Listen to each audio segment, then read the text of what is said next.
I am just requesting who are the training of the echocardiography, please stay here. There is a short lecture, then we will go to demonstration. Because I think there need to be a demonstration. Later on we will go for hands-on. And now the mechanical ventilation session will be conducted on the backstage of the auditorium, and the other part, the central line, will be just beside the room. The room beside the auditorium, you will join there for central line, and for echocardiography training, you will be here in the auditorium on the left corner, and on the back part of the auditorium, you will join for the mechanical ventilation. And now we are waiting for a short lecture for echocardiography.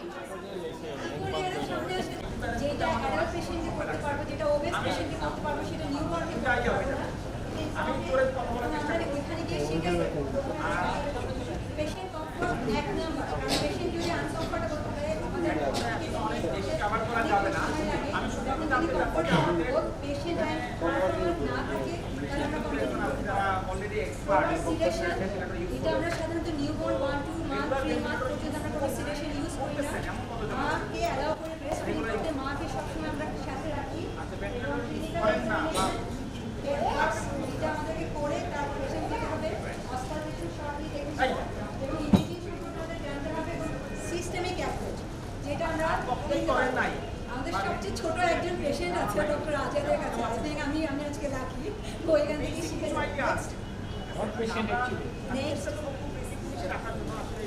এটা আমি যদি দেখতে চাই একটা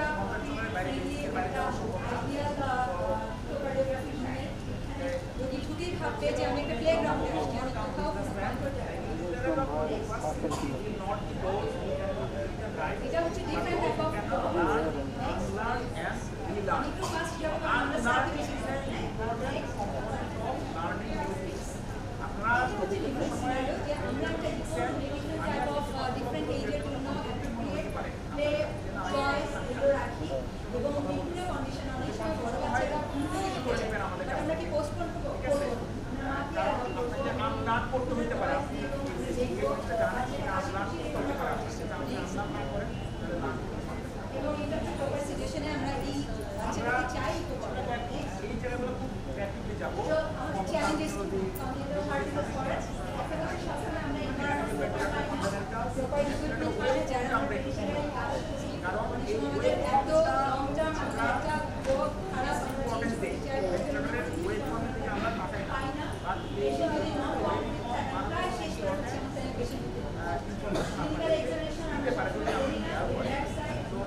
সব at a time. Don't look at ratio. শুধু ratio দেখেন যে আপনার নন ফিজিওলজিক্যাল রেঞ্জে চলে যাচ্ছে কিনা 1.5 এর নিচে চলে আসছে কিনা রেশিও অনেক বেশি চলে যাচ্ছে 1.3 এবং কনজেনিটাল ইকো অনেক কমপ্লিকেটেড এখানে যখন ক্যাশ লাগে সেই জন্য আমরা রিসার্চ সমস্যা নাই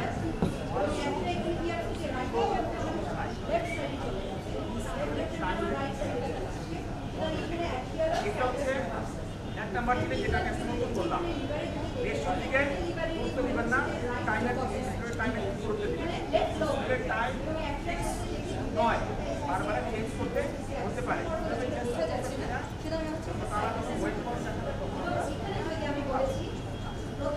না একটা গাইডলাইন আছে যে এটা চেঞ্জ করা সেট করবেন পরে হবে ওয়েব থেকে আপনি করবেন এরপর আমরা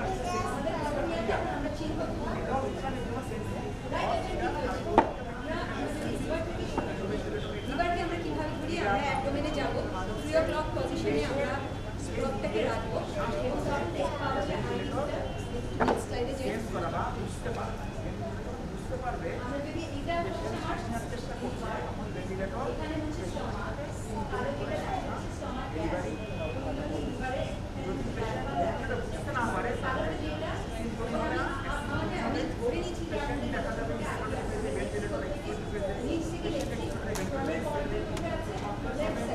এবং এটা কার্ডিওলজিস্টের এই ভিউটা অলওয়েজ এক্সারসাইজে তাহলে আমরা দেখছি নিচ থেকে হ্যাঁ এটা আমরা অ্যাবডোমেনে করি 3 o'clock যখন ঘুরি তখন এই স্পাইনে রাইট হ্যান্ড পোস্টেরিয়র যাওয়া যাবে না টানা আরেকটা কিছু করে রাফ রুল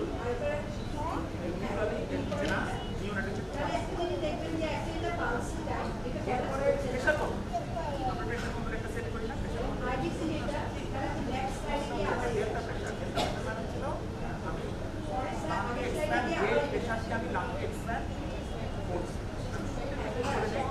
এটা আমরা করা আমরা সাধারণত প্রেশার ভেন্টিলেশনে বেশি অভ্যস্ত ভলিউম প্রেশার ভেন্টিলেশন এটা করা করে ওয়ার্ল্ড ওয়াইড এটা হচ্ছে আইডিসি ওয়ার্ল্ড ওয়াইড এটা হচ্ছে যে করা করে পালস টাইপ সেটা হচ্ছে তাহলে এওটা থাকে আমার আইডিসি থেকে আমার তাহলে এটা ভিসেরাল কি বলবো সাইটাস সলিড আরেকটা যখন 3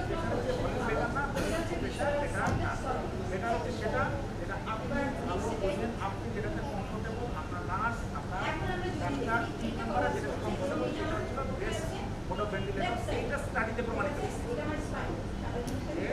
যেই মোটের সাথে 3 নম্বররা বেশি পরিচিত সেটাতে আউটকাম বেটার আমরা প্রেশার নিয়ে আলোচনা করবো না জোরে বলেন আমি চিন্তা করছি তাহলে যেই প্রেশারে আমি লাংটাকে সেটা হচ্ছে আমার উল্টায় গেছে হ্যাঁ ওটা তাহলে আমার এখন রাইটে চলে আসছে আইবিসি আমার লেফটে চলে আসছে তাহলে এটাকে কি বলবো ভিসেরাল সাইটাস ইনভার্টেড এটা যদি স্পাইন দেখি এখন কি হলো দুইটাই আমার স্পাইনে কোথায় আসছে লেফট দিকে আসছে এখানে আমার একটা অ্যাম্বিগুয়াস অ্যানাটমি হলো না তাহলে এটা হচ্ছে সাইটাস ভিসেরাল সাইটাস অ্যাম্বিগুয়াস অনেক সময় হতে পারে এই দুইটাই ডিফারেন্ট ফর্মে আসতে সেটা এই জন্য আমরা ভিসেরাল সাইটাস অ্যাম্বিগুয়াস এইবার এটা হচ্ছে আমরা যা পড়ে পড়ে এমবিবিএস থেকে আমরা আসছি শুধু সেই জিনিসটাই আমরা ইকোতে দেখেছি কারণ হচ্ছে কি আমি যে বললাম left atrium left side right atrium right side আমাকে তো বুঝতে হবে কোনটা লেফট অ্যাট্রিয়াম কোনটা রাইট আমি কীভাবে চিনি আমরা দুইটা দেখি আমরা বেসিক্যালি চিনি হচ্ছে আমার কান দেখে হচ্ছে আমার বডি চিনি এবং অ্যাট্রিয়ামের কান হচ্ছে অ্যাপেন্ডিক্স এখানে হচ্ছে কি left lateral appendix right lateral appendix হচ্ছে লাংকে এক্সপ্যান্ড করছে এক্সপ্যান্ড করছে লাং ব্রড বেস অ্যাকচুয়ালি এটা লাংটাকে আমরা পরে ডিসকাস করলাম এটা খোলানো অনেক জিনিসটাকে দরজার সাথে পার্সিয়ালি খোলানো বেলুন বলে না যায় ভেন্টিলেটর একটা প্রেশার সাথে রাখে যাতে করে দাঁতটা না যায়। এটাই হচ্ছে কি বলে তাহলে অ্যালভিউলার না যায়। এটাই রানের ভেসিকুলার ক্যাপাসিটি ক্যাপাসিটিটা পরে অক্সিজেনের সঙ্গে দেখো আমরা যখন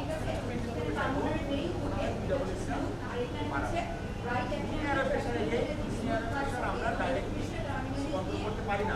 এটা অনেক কিছু বাইরে থেকে হার্টের এখানে যদি সার্জন আছে আমাদের এখানে, বাইরে থেকে আমরা সার্কাস স্টার্ট করি। আপনি কোথায় আছেন? কার্ডিওলজিস্ট আর সার্জন আর রেডিওলজিস্ট। তাহলে সার্কাস টার্মিনালিস বাইরে থেকে আমরা দেখতে পাই।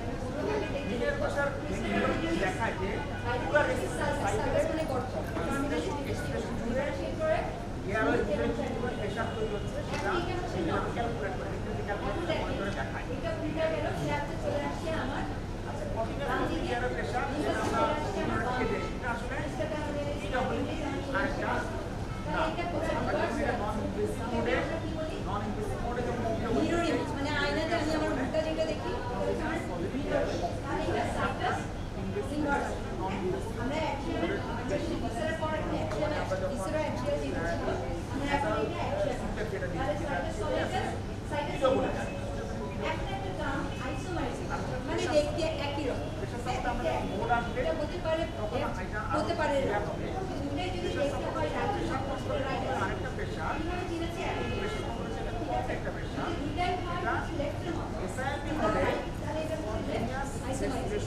এইটা কিন্তু যে আমরা অ্যাম্বিগুয়াস বলি, তাহলে ওইখানে আমরা যে ভিসারা ওখানে লিখেছিলাম এ লিখি, ঠিক আছে, এটাকে এস লিখি, এই চারটা এটাকে টার্ম আই গুরুত্ব দিয়ে মনে রাখি। Figure flow limit cycle pressure support আমরা পরে আবার আরো একটু আসবো। প্রেশার সাপোর্টটা হচ্ছে আমরা যখন এসআইপি মোডে কিসের মতো ঠিক আছে আমরা একটা রেট সেট করে দিই। এই রেট আমি 30টা রেট সেট করে দিলাম। 30টা সবসময় বোঝা যাবে তাই না? তাহলে এটা হচ্ছে এখানে আমি রেকর্ডে একটা দেখা যাচ্ছে না, তাহলে একটা লিস্ট দেখে আমরা ক্লিক করছি লেফট অ্যাকশন, তাহলে লেফট অ্যাকশন ঠিক আছে, লেফট আছে, রাইট অ্যাকশন রাইট আছে, তাহলে এখানে অ্যাকচুয়াল কি সাইটাস সলাইটাস, হ্যাঁ অ্যাকচুয়াল সাইটাস সলাইটাস। এই যে আমাদের এক্সপ্রেশনগুলো মেকানিক্যাল এক্সপ্রেশনগুলো টাইম সাইকেল প্রেশার সাপোর্টটা লো সাইকেল। আমি আজকে আলোচনা করার সুযোগ পাবো কিনা জানি না, এটুকু জেনে রাখেন। Okay, good evening, everyone. Now let's see how this is now Dr. Nagaruma was showing you what is called as the sequential segmental analysis. Sequential segmental analysis means starting from how the blood enters into the heart to the time the blood exits out of the heart. So it starts from demonstrating from the vena cava all the way up to the aortic arch. So in this process what we are doing now is, this is a subxifoid coronal view. What is a coronal view? Coronal view means you keep the transducer perpendicular to the patient with the marker facing the left side. So now you find there is one structure here and there is another structure here. So this structure here that you are able to see is one large vessel and this is another large vessel. Now let us concentrate on this large vessel. As I go further, there are some veins that are coming and converging here. So that is the hepatic veins. So this is the inferior vena cava. And second thing is, this is the aorta. We can put a pulse wave across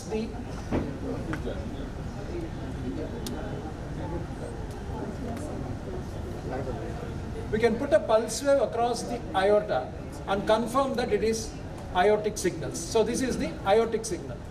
Now, if the same pulse wave, if you put it onto the inferior vena cava, you will find that this is a venous signal. So in this particular patient, the vein is on the right side and the aorta is on the left side. So this is the characteristic of a situs solidus. What is the other way in which you can confirm that it is a situs solidus? I'm just moving my probe towards the left, and what you see here, a very bright echogenicity. This is actually the stomach, because stomach contains a mixture of air fluid and solids. So it gives a very, very heterogeneous opacity, and this is the stomach. So the stomach is on the left side, the liver is on the right side, and we have the two vessels, inferior vena cava on the right and abdominal aorta on the left. So all will indicate that this is a situs solitus. Now when we are moving superiorly towards the heart, now we are getting more and more of the heart.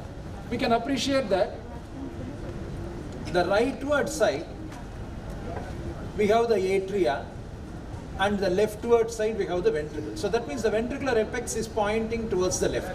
So this is levocardia. So this is situs solitus with levocardia. Now at this point we want more information.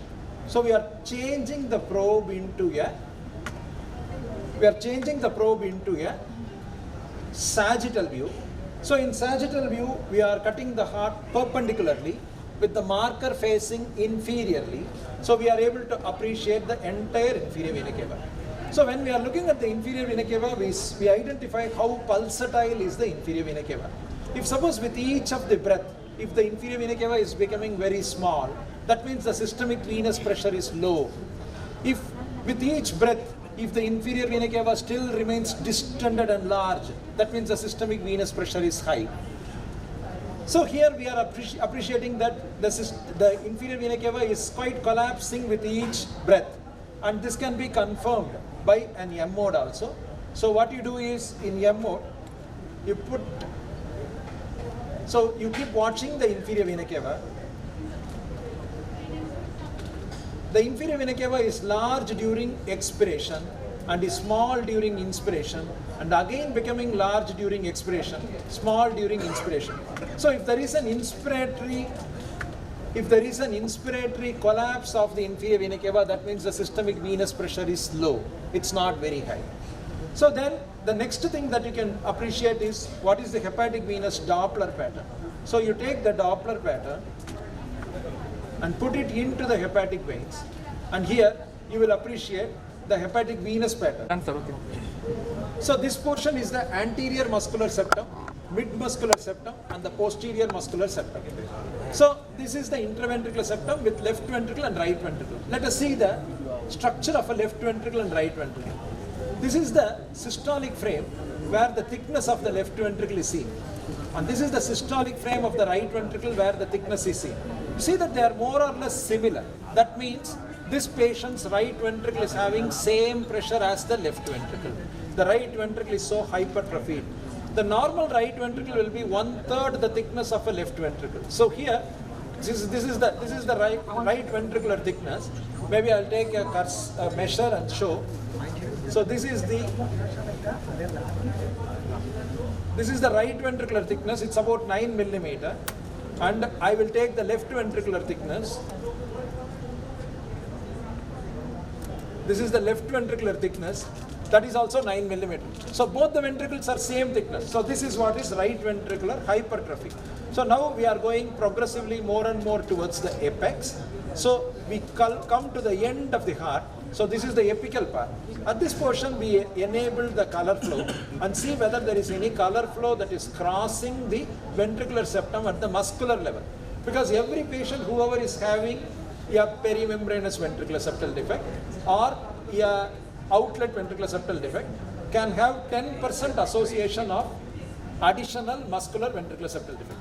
As we are coming from the apical part, this is the apical part. Now I am slowly coming towards the basal part. When I am coming towards the basal part, at this point we are observing a turbulence. So this is the right ventricular outflow tract.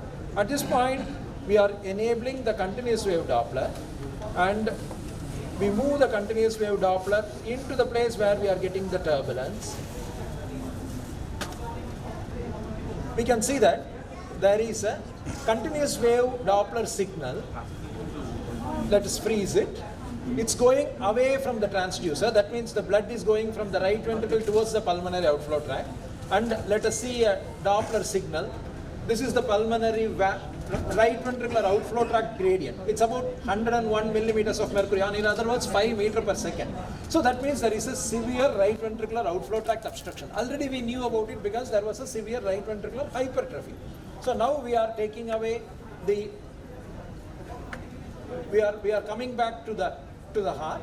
So what we have now seen is there is a sub-aortic ventricular septal defect here. Again, I will go on a zoom to show that part. So this is the sub-aortic ventricular septal defect. Let us try to see what is the Doppler across this sub-aortic ventricular septal defect. So now we are enabling a pulse wave Doppler at this point. I'm increasing the scales. There is not much of velocity between the left and the right ventricle. If I go for a continuous wave also, let me see here.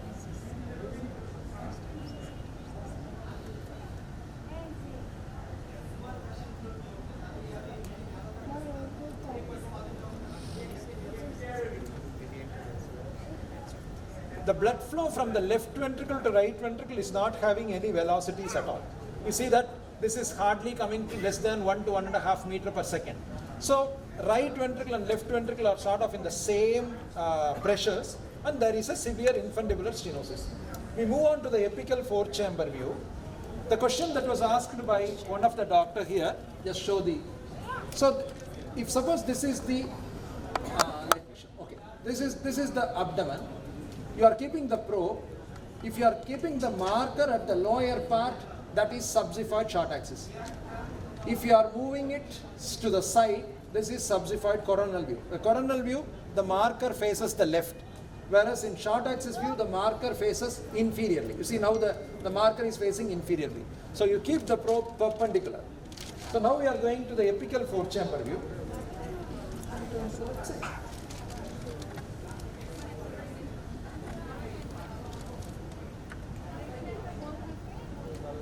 So now we are seeing the apical four-chamber view.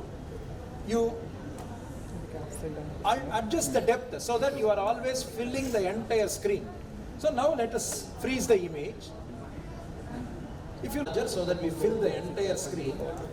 So here we can appreciate the mitral valve.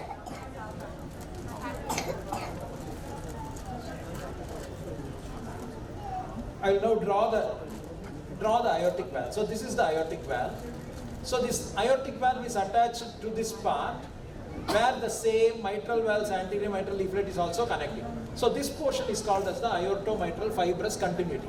So this makes this patient aorta completely committed only to the left ventricle. So there is an aortomitral fibrous continuity in this patient. Now let us look at the ventricular septal defect. I'll freeze the ventricular septal defect.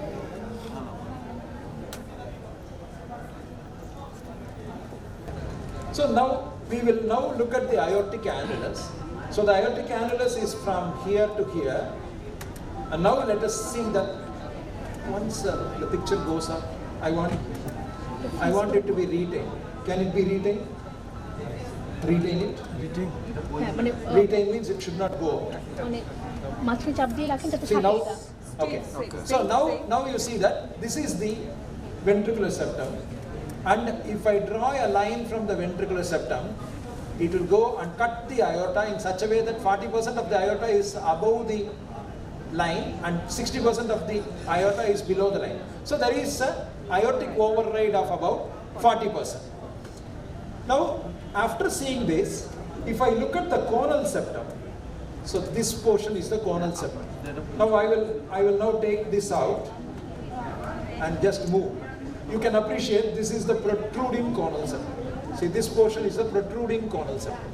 So this conal septum is now anteriorly deviated towards the right ventricular outflow tract. So this is the outflow tract, and this conal septum is marginally deviated anteriorly. Now let us see the Doppler across that area. We can appreciate that there is a turbulence that originates from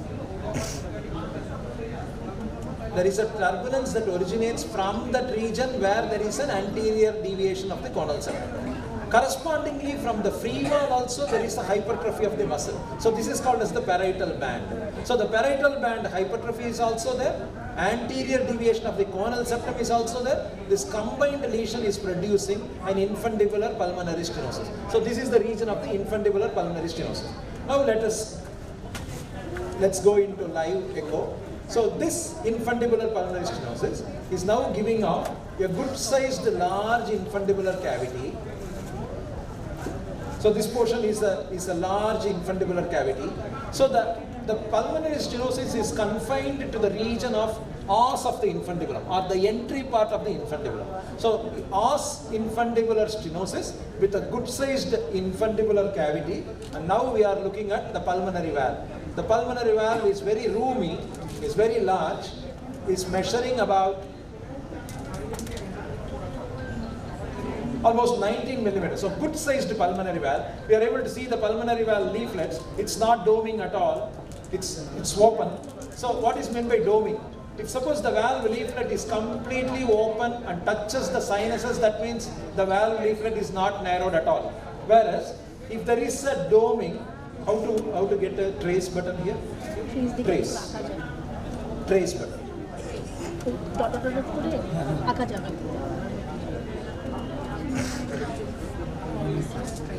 Okay. So if suppose there is the valve is like that, that means there is a commissural fusion, and that means there is a doming. Here, the valve is totally opening out. We can appreciate that the valve is, so there is only an isolated os infundibular pulmonary stenosis. It's confined to the os of the infundibulum. And there is an anterior malalignment of the coronal septum.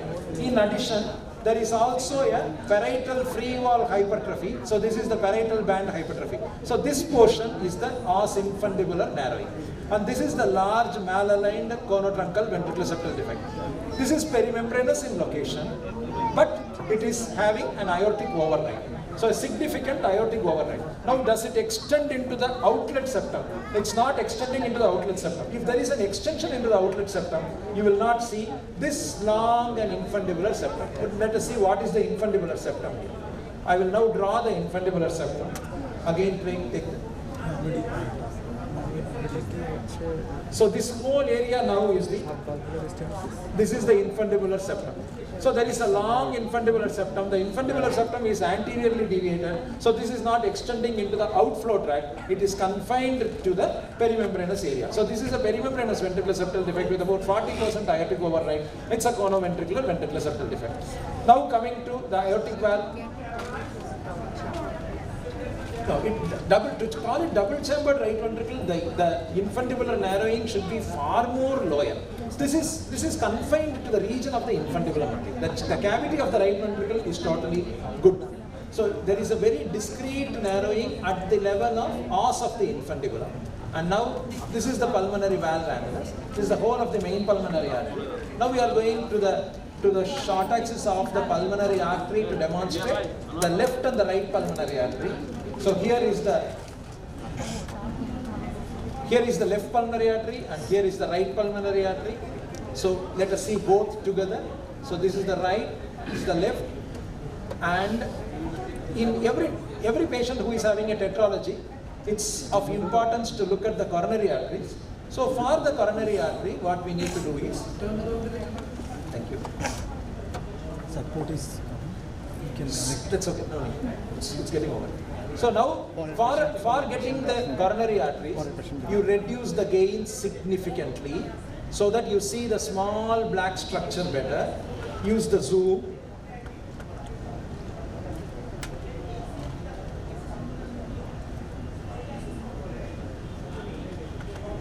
And once you have the zoom in place, further reduce the gains. Reduce it to the maximum so that, and then freeze. Now you move the frame. The structure that you are seeing here is the left main coronary artery, and the structure that is seen across here is the left anterior descending, and the structure that you see here is the left circumflex. Now at this point, you enable color in this left anterior descending. You see now the left anterior descending is a long vessel here. A long vessel here. So in this, along this long vessel, you try to put in the color, and for the color, again you reduce the color sector.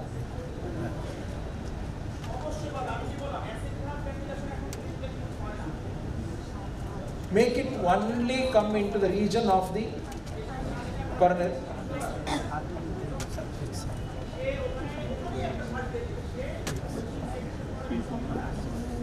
Yeah.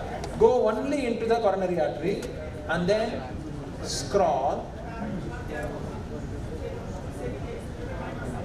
This is the color flow in the coronary artery. So if you are able to identify the entire left main coronary artery LAD, that means this LAD is arising from the left, and this rules out a major coronary branch coming from the right coronary artery and crossing the outflow tract. So now let us go back into the. So this is now the remaining part of the short axis of the heart. Again, we reconfirm that there are no additional VSDs. The last part will be to look at the aortic arch. So for an aortic arch, again, keep the probe in a very coronal plane. So the structure that you are seeing here, that is the left innominate artery. Now I am moving this cursor into the right innominate artery. This is the right innominate artery. I am moving down into the right superior vena cava. So this is the right superior vena cava. Just posterior to the right superior vena cava, what you are seeing is the right upper lobe pulmonary artery and the lower lobe pulmonary artery. This is the upper lobe and this is the lower lobe. So for recording the dimension of the right pulmonary artery, you have to freeze the frame, scroll it, take the measurement at the prehilar pulmonary artery. So this is the prehilar pulmonary artery. This is the place where you use for recording what is called as the McGoon index, Nakata index and all. So this is about 14.5 millimeter. The same thing now you move towards the leftward side, and in the leftward side again freeze it, scroll and take a measurement of the left pulmonary artery. So the left pulmonary artery is also about 12.513 millimeter. So good sized branch pulmonary artery. Then you look at the aortic arch. So this structure is this is the aortic arch. See how it falls. So here it is falling on the leftward side. So this is falling on the leftward side. I'll make the picture larger. So it's falling on the leftward side. So if it is falling on the leftward side, that is left aortic arch. And once you see the left aortic arch, turn the probe along the line of the aortic arch and confirm that aortic arch is normal. In good number of patients with tetralogy of Fallot, there may be a ductus from the undersurface of the aortic arch, which you may be able to demonstrate. In this particular patient, it is not seen. If you do it in younger and younger patients, it will be very often seen. The last thing will be, how is the innominate artery branching? So for that, you extend the head a little bit more. You concentrate on the first branch. So the moment you start seeing the first branch, I will show you the first. This is the first branch. The moment you see the first branch, track the first branch all the way up. I'll make the picture a little larger.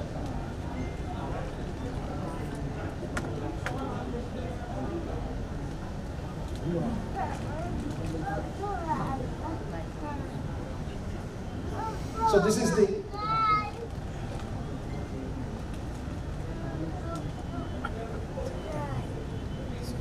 that's it. Okay.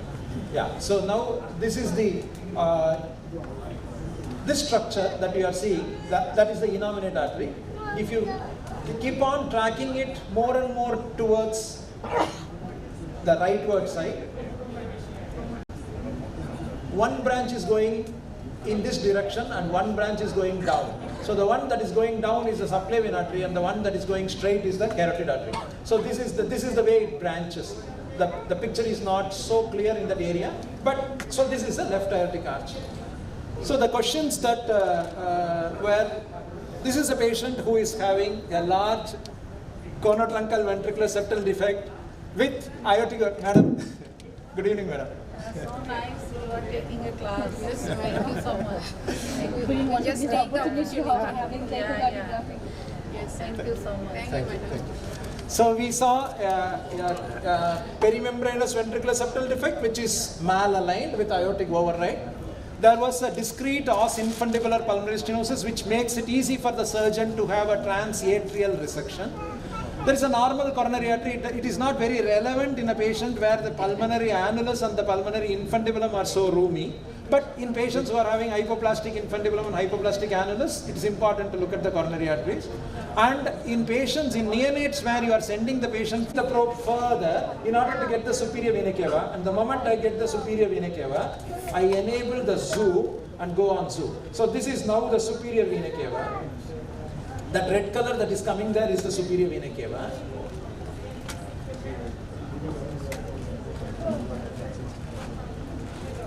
So this red is the superior vena cava.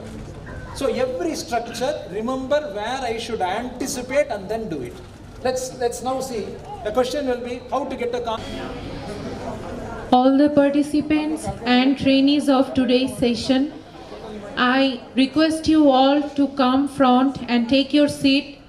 Our today's limelight, Sir Shakil Ahmed Qureshi sir, is going to say something and share his experiences for the trainees. So please, I request you all to come front and take your seats.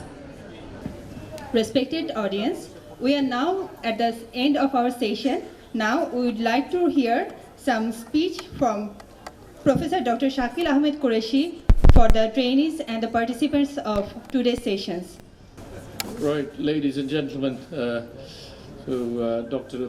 Fatima, thank you for asking me to finish off with a few words. I see that you've had practical experience with on echocardiograms, ventilators outside, and central line insertions.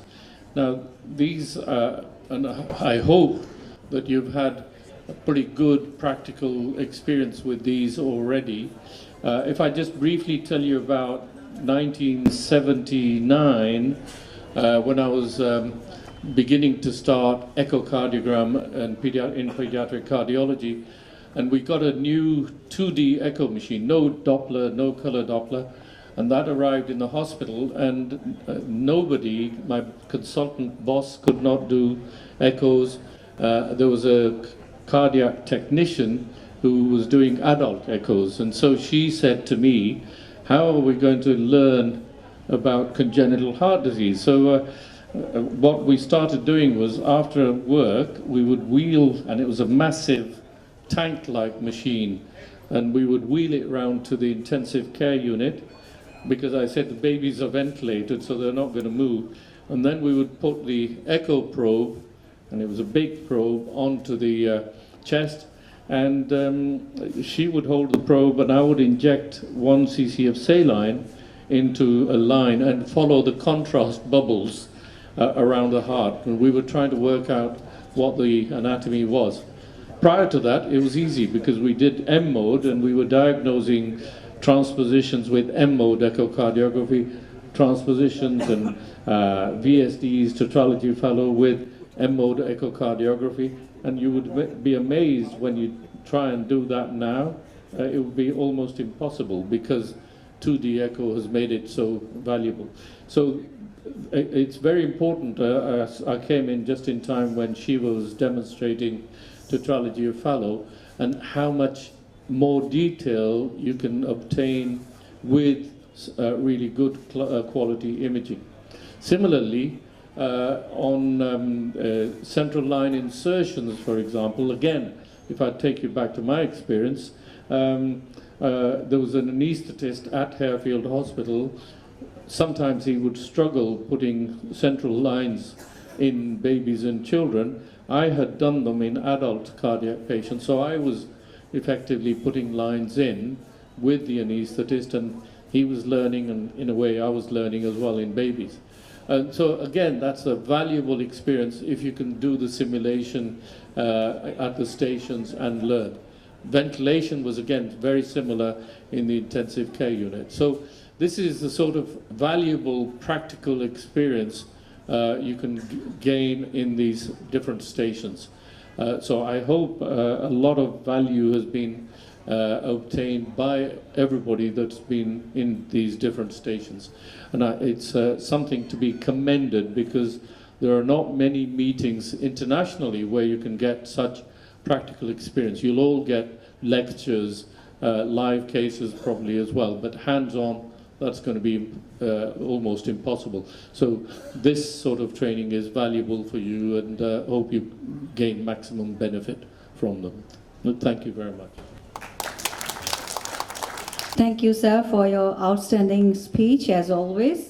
We were listening from you from the early morning, but I think we would be listening to you more and more. Actually, it's not end. It's not the end, and we want to hear from you again and again. It will not be over today, I think. Okay, thank you, sir, once again for being with us today. Ladies and gentlemen, today we have another renowned pediatric cardiologist with us, and he was so dedicated, so much attached to us that he was with us online. Even then, he couldn't join physically. And after that, he could join physically with us. And also, we requested him to teach us the echocardiography. And he also smilingly, and he was just very much deliberately taught us the echocardiography. So we are really grateful to you. And actually, our learning will not be over from this type of distinguished guest from India. Sir is the head of the Department of Pediatric Cardiology, Institute of Cardiovascular Diseases, Madras Medical Mission, Chennai, India. Sir, I'd like to welcome you to the dais for saying something for us. Thank you, sir.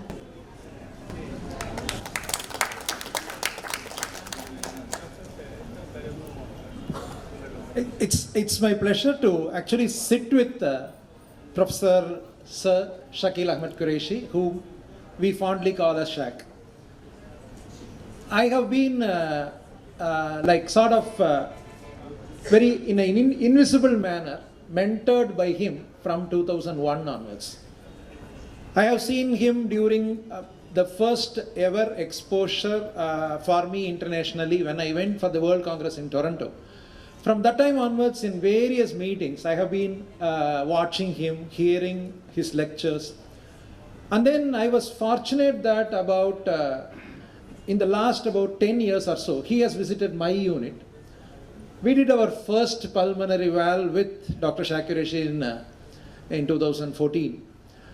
So a lot of things that he has taught me. Some of them were like physically in a handheld manner in my own cath lab, and a lot of times the way he discusses a case in an interventional meeting. If you carefully listen the way he analyzes and he questions the operator, he questions the moderators, he questions the people who are from the audience, in about 4 to 5 years time you will start getting his wavelength. And from then onwards, it will be a very steep rise in your understanding of interventional cardiology. He has got a very peculiar way of understanding, and you just need to track him for 4 to 5 years. You keep just listening to whatever. He'll be bullying the operator. He'll be criticizing the moderator. He will. Some people ask some idiotic questions. He will not hesitate to call it a stupid question. But you just keep on listening to him. There are so many things that you can learn from him. He's an ocean of information. In terms of, mostly I would say into interventional techniques, the way you twist your hands, the way you twist a catheter, the way you try to get into a target lesion. For you, I would like you to tell for all the youngsters, find out a mentor. It may be difficult for you to track somebody like Shaq or somebody like who is from another country. You track your own mentor and keep carefully looking at the way he is performing an intervention or performing an echocardiography and how he takes a decision out of the echocardiography or a CT scan about whether the patient is suitable for an intervention or not. How he manages the situation in the cath lab. What problems he faces in the cath lab. How he comes out of the situation. So keep tracking you find out a mentor and you track him for about 4 to 5 years. At the end of it, you will get a very, very good idea about what cases I should take, what cases I should avoid, how I should do the procedure, how I should bail out from a complication. So all of you should develop a sort of an admiration, or it's actually very easy in Asia. In Asia, we are very happy to have admire our teacher. You'll be happy to have a mentor. It's not like Western mentality. In Western mentality, even a fellow will think that what is there, my professor is just like me. But our place is the place where we come and touch the feet. For us, the mentor is like a god. We feel after our father and mother, a guru is also a god. So with that mentality, for us, it's actually easy to learn. You just track a mentor, follow him sincerely for 5 years, learn from his mistakes, and you will end up as a very wholesome cardiologist with lots of clinical information, decision making skills, and how to deal with a patient, how to talk to a patient, how to discuss a complication with the patient's relative, how to share the bad news. Like for example, you get into a intervention and you lose the patient, how to share the bad news with the relatives, how to be having a lot of empathy with the patient. Everything you try to track and shadow a mentor.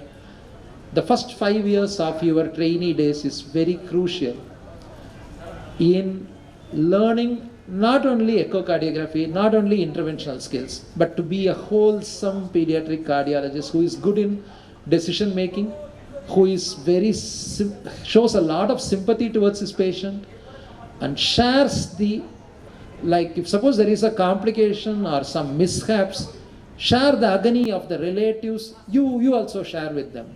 You feel for them, and this sort of empathy will actually make you into a good pediatric cardiologist in future.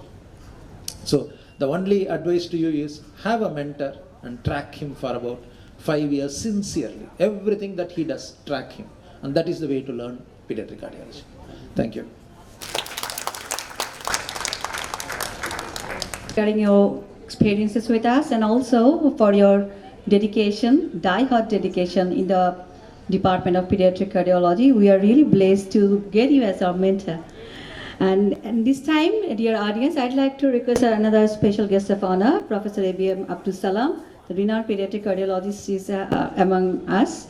And I'd like to request, welcome sir to say something about this program. Thank you. Dear participant, thank you very much, and the organizer for calling me to say something. Actually, we're really honored in this stage of our life, particularly having the legends among us, Professor Shak Qureshi and Professor Shiva Kumar. And this was possible due to our pride, our madam, Professor Nur Fatima, Independence Awardee. So let us have a big hands for her achievement and dedication. কিছু কথা বাংলায় বলতে চাই, সেটা হচ্ছে a few words in Bengali. আজকে আমাদের এখানে যে প্রেজেন্টেশনগুলো হলো, সেখানে it was a very rich presentation from the youngsters, and I was very happy. And at that time I was remembering myself where I was. The first pediatric cardiac intervention as well as cardiology was started by madam in CMS, and second I started in NICVD, and then so many people has come, and this scenario today we are seeing. I think I'm very much happy, and thanks to Allah subhanahu wa ta'ala for his help. So for the youngsters who are going to dedicate their life in this subject, I want to say something, that is the Allah Pak amaderke srishti korechen. Allah has created us for do something better for the human beings. So we are not destined to do this practices of medical sciences. There are a lot of branches. Even we may not have a doctor. Okay, so it is a blessings. As Allah wanted, our life should be directed in this way, and in this way we will help the humanity, and with that we will be rewarded in the hereafter. So that should be our goal. We should not run after money. Money will run after us. So that is my advice to you. Please continue your journey, continue your efforts, and as Shiva was telling, fix a mentor. You see, in every specialty, you need an specialty. Even in the religious reason, you need a hadi, that is, who will direct you to the true pathway to achieve your goal. So everywhere is same. Amur bil maru or nahi al munkar. তুমি সৎ কাজে আদেশ করো, অসৎ কাজে বিরত থাকো। So you will be always with the right things and avoid the wrong things in your life if you want to be successful here as well as hereafter. So these are the few words for the young stars. Please keep your journey with honesty and sincerity and try to follow your mentor, your teacher. Now we are teacher, you are student or fellow, but someday you will be teacher. You will be the mentor. So that is our way, to be sincere, honest. Practice will make us successful. Thank you very much for now. Thank you, sir, for your motivational speech for especially these youngsters. Thank you once again for being with us today. Dear audience, this time I'd like to mention a few names without whom this program would not be possible. For the last 3 to 4 months, their relentless effort actually made this program successful. So I'd like to request you, the front worker and the back worker, they were the main core and the heart of this program. So I'd like to request our Honorable Professor Sir Qureshi sir to just hand over the crest one after another. At first, I'd like to request Dr. Muhammad Anwar Hussain to come over the stage to take the crest from our Honorable Special Guest of Honor, Professor Shakil Ahmed Qureshi sir. And I'd like to request you please have a great round of applause for their dedication. Nextly, I'd like to call Dr. Priyanka for her dedication and relentless effort to make this program successful. I'd like to request sir to please hand over another crest to another worker and also the arranger of this program. And last of all, I'd like to request another coordinator of this wonderful session, Dr. Ashik, to have his crest from Sir Professor Shakil Ahmed Qureshi.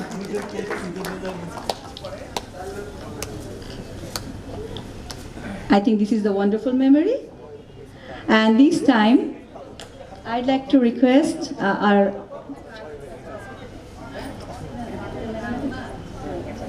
and this time actually, the relentless works was for the chief patron of the program. Actually, this is a small memento on behalf of us, the co-workers of her and of the coordinator of the programs. I'd like to request Madam to please receive the crest from our Honorable Special Guest of Honor.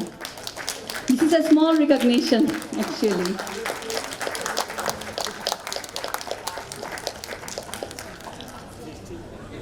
She is the pioneer pediatric cardiologist of our country, everyone. But actually, without her dedication and strong desire, this type of national congress would not be happen. It was never possible, actually. Now I'd like to request Madam to have her concluding remarks. Thank you. Thank you, Nazmi, for your nice words. Actually, we are now tired and at the end of the program, but Sumaira is saying she is not tired, and I am still seeing people are still learning.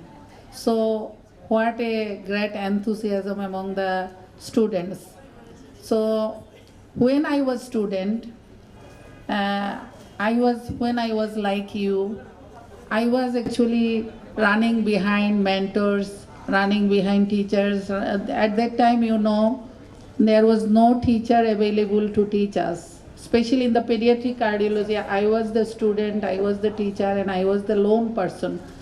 So every time I used to take the opportunity to visit many international seminars, and every time I used to listen from Dr. Shakil Ahmed Qureshi, his lectures, and I have seen there is so many transition in his lecture types also. Initially he was giving simple types of lectures. So I could remember when I went to India in 2003, 2004, he was giving lectures on congenital heart diseases, how to manage, and these kind of things. Then we found that he is doing devices. Then we found that he is giving lectures on valves. So day by day his expertise I have seen in my own eyes, that how tremendously he is reaching to the pinnacle. So it was my long cherished dream that I will call him one day to my country, and on behalf of all of us we will show our honor, because he has not, if it is not direct, indirectly he has many contributions in the field of pediatric cardiology of Bangladesh. So today I am happy we could have arranged that, and he has kindly accepted our invitation. I am also grateful to Dr. Shiva Kumar for coming. You may know that he came maybe 2 months ago, and he did for the first time my valve implantation in our country. So Shiva Kumar also, I am seeing his transition. He is such a keen learner. He is such a great person now. He can do so many kind of difficult intervention, but still he tried to learn from Dr. Shakil Qureshi. Why he came here directly from the airport? Because he wanted to see what Dr. Shakil Qureshi is showing in the screen, how he is moving his hands, how he is moving his fingers. So if you know how he is learning from the pupil, that is also a great teaching. So you have to see how people are learning from, how they are gathering experiences, how they are enriching themselves. My another thing today, I am so happy that when I talk to our students, I find them, they are very hungry. They are very thirsty for learning, and no one is teaching them. They are not getting any opportunity to learn. Is an intensive subject. You have to know critical care management. You have to know how to do echocardiography. You should know how to you analyze your ECG, your chest X-ray, CT angiogram. So this is a very difficult subject. You need expertise in many fields simultaneously. You also should know how to manage a newborn in the NICU. You should be a neonatologist at the same time. You should be an adult cardiologist at the same time, because you have to see SCASD. So all the things in a single person, if you want to be a good one, you have to have hard work and a long training process. So that's why I am taking this pain to actually to train our students who are interested to learn in critical care management in ICU, like ventilatory care, then how to insert central lines, then how to give, how to do echocardiography. In our last seminar, we taught people how to do functional echocardiography in an ICU. So this is my pleasure that we have been able, and Almighty has given us the opportunity to help our students with this kind of interventions. And definitely I will try in future to help more and to bring more avenues for the students so that they can get some support from us. And then we will be able to have a big generation of pediatric cardiologists who will be able to teach, who will be able to treat our patient where our incidence is 25 per 1,000 live birth. And the day is coming when we will have like hundreds of pediatric cardiologists moving around the country, and they will take care of our people. Thank you so much. Thank you again for coming and staying with us all the day here and engaged with various activities. Thank you so much.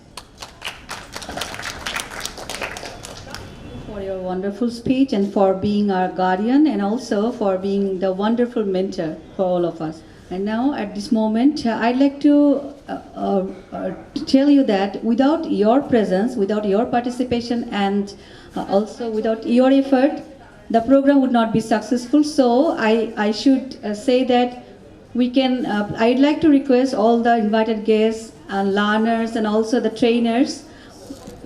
Please come over the stage and make some wonderful memories of the program. Thank you once again.